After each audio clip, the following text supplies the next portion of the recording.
What is multiplication rule in probability? देखिए, multiplication rule क्या है प्रोबेबिलिटी में, ढंग से स्टूडेंट्स को क्लियर नहीं होता या गलत मालूम होता है।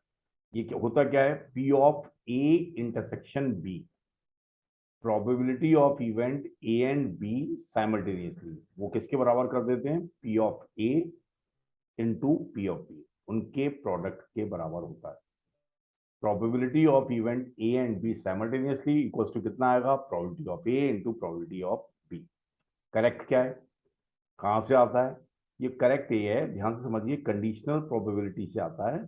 P of A intersection B conditional probability से आता है।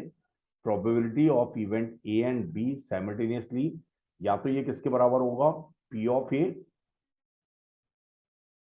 Into P of B when A is already occurred under the condition of A, या क्या आएगा? P of B into P of A when B is already occurred.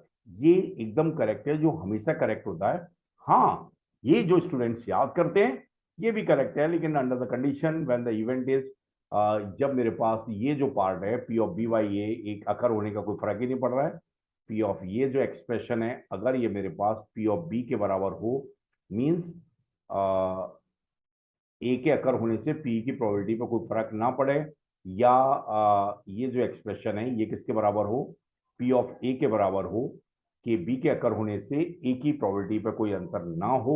In fact ये कब होता है? इंडिपेंडेंट इवेंट्स, जब मैं इवेंट्स कैसी हों? इंडिपेंडेंट इवेंट्स हों। इंडिपेंडेंट इवेंट्स हों तो मैं क्या कहूँगा कि वो कैसी हैं? ये बराबर होते हैं। उस केस में ये रूल वैलिड होता है, और इनफैक्ट ये करेक्टरिस्टिक प्रॉपर्टी है। तो अगर ऐसा होगा तो इंडिपेंडेंट इवेंट होंगी, ये भी गारंटी है। प्रोडक्ट रूल है, ये वाला वैलिड अगर होगा, और अगर इंडिपेंडेंट इवेंट है तो ऐसा होता है।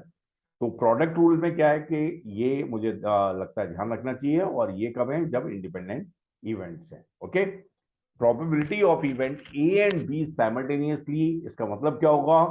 Probability of A when B is already occurred into probability of B, probability of A, या probability of B into probability of A when B is already occurred.